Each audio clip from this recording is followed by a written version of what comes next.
I didn't catch them cheating if they to I followed them home.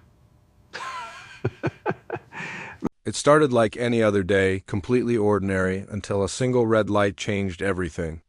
I was just sitting there, waiting for the green, when a tap on my window made me jump.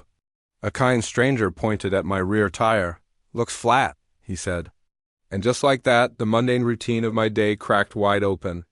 Sure enough, a nasty screw was embedded in the rubber. My annoyance was immediate. Detours, delays. This was not in the plan. While I was fuming on the side of the road waiting for help, an oversized truck pulled up next to me. The engine roared, but the driver's arrogance was even louder, and then I heard it. Laughter, a familiar, devastating sound that stole the air from my lungs. I saw her hand, my wife's hand, resting so easily in his. The sight was undeniable and unbearably cruel. They walked into the convenience store together. Their shared joy a stark contrast to the life I thought we had. I just sat there, frozen in my car, my heart sinking with every second that passed. Hope, the stubborn little thing, finally died. Then the unthinkable happened. They drove away, and I followed, a numb passenger in my own life. They drove to my home. Our home, they crossed a line I never, ever imagined could be crossed. I watched from the street as my garage door closed, sealing their betrayal inside our familiar walls. The hours that followed were a blur of rage and disbelief, each emotion fighting for dominance. When I finally went inside, the silence was deafening, screaming a truth I wasn't ready to face. I walked into our bedroom. The sheets were fresh, a quiet confirmation that words would never have to speak. In the bathroom, the shower floor was still wet. The water drops like tiny pieces of evidence mocking my restraint. I remember sliding down the wall, my back against the cool tile, feeling completely hollow. But then a thought broke through the fog. The one person who still mattered, the one person who needed me to be strong, our child. At school pickup, my child's eyes, so young and perceptive, filled with concern the moment they saw my face. Kids just know. Instead of driving home, I drove to the park. On the swings where we had spent countless happy afternoons, I chose honesty. The truth spilled out of me in shaky, broken words. Small hands found mine, offering a strength that seemed far beyond their years. We sat there, swinging gently, and made a pact. We would face whatever came next, together. Back at the house, the familiar greeting of, "Hey, how was your day?" felt like a physical blow. The confrontation was inevitable. The lies crumbled almost instantly under the weight of the truth. Excuses were offered, but they were meaningless. Anger erupted, a volcano of pain and betrayal, but then a strange calm settled over me, resolve. She confessed she was in love with someone else, erasing years of our life together as if they were nothing. I told her to leave. The consequences, finally, were real. Tears fell, hers and mine, but my decision was firm. I watched as she packed her suitcases. The sound of the wheels rolling across the floor echoed in the quiet house, and when she left, the silence that returned was heavier than before. That first night alone was a battle between overwhelming grief and a budding determination. I knew I couldn't stay broken. Morning brought a call to a lawyer, a step toward legal clarity, not reconciliation. The support I received was overwhelming and often from the most unexpected places. My boss, without me even having to ask, quietly told me to take all the time I needed. The truth, as it often does, eventually came out publicly. The secrecy was over. The reactions from our community were swift and, frankly, merciless, and they were deserved.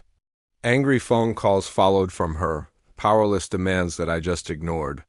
The most important validation came from my child, who saw it not as revenge, but as justice.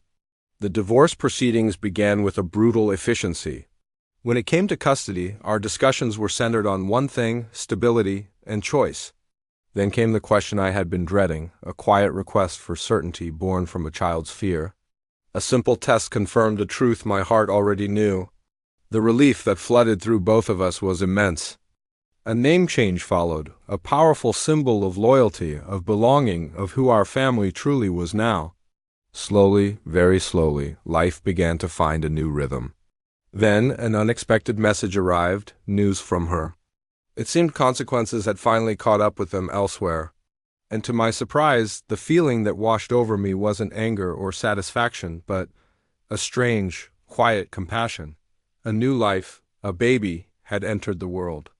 A complicated, innocent life. We chose to maintain our boundaries, but we also chose kindness. Healing, I learned, is not a race. It takes time, and patience is eventually rewarded. One evening, a gentle question surfaced. "Dad, are you ever going to date again?" The question was followed by the wisest encouragement, a permission slip I didn't know I needed. Not long after, a message from someone new appeared on my phone. It sparked a nervous hope I hadn't felt in a long, long time. Our first coffee date turned into hours of laughter. There was an ease, a natural connection that felt like coming home. The months passed, and our bond deepened with a thoughtfulness that felt safe and real. When the time came for introductions, acceptance bloomed effortlessly. My child saw my happiness and embraced it completely. Life presented a choice: stay in the familiar shadows of fear or step into the sunlight of growth. The wisdom of a child guided my courage. Support came from everywhere, even from her parents, who saw the man she'd left for who he truly was. We decided to move, a fresh start in a new city. Packing up the old house didn't feel like an escape. It felt like progress. The new city brought a new home and a new sense of calm. Commitment followed, not as a desperate grasp, but as a natural unfolding of shared joy. Getting married again didn't reopen old scars. It healed them. Our family grew. My child thrived, their college dreams soaring, filling me with a pride that's impossible to put into words. New siblings arrived, and our love didn't divide, it expanded. The milestones began to stack up, gentle reminders that resilience is rewarded. One day, I found myself at a wedding, celebrating not just a union, but the incredible power of growth and forgiveness. Then came the news that I was going to be a grandparent, and the sound of our shared laughter filled our home. Standing there, in that moment, I was overcome with a gratitude that went beyond words. The betrayal that I thought had ended my life had actually become a doorway. The event that broke me was the very thing that rebuilt everything better and stronger than before. I learned that family, true family, is what defines success, not revenge. And love, real, honest love, is always, always stronger than lies. This was the life we had earned. And it was beautiful.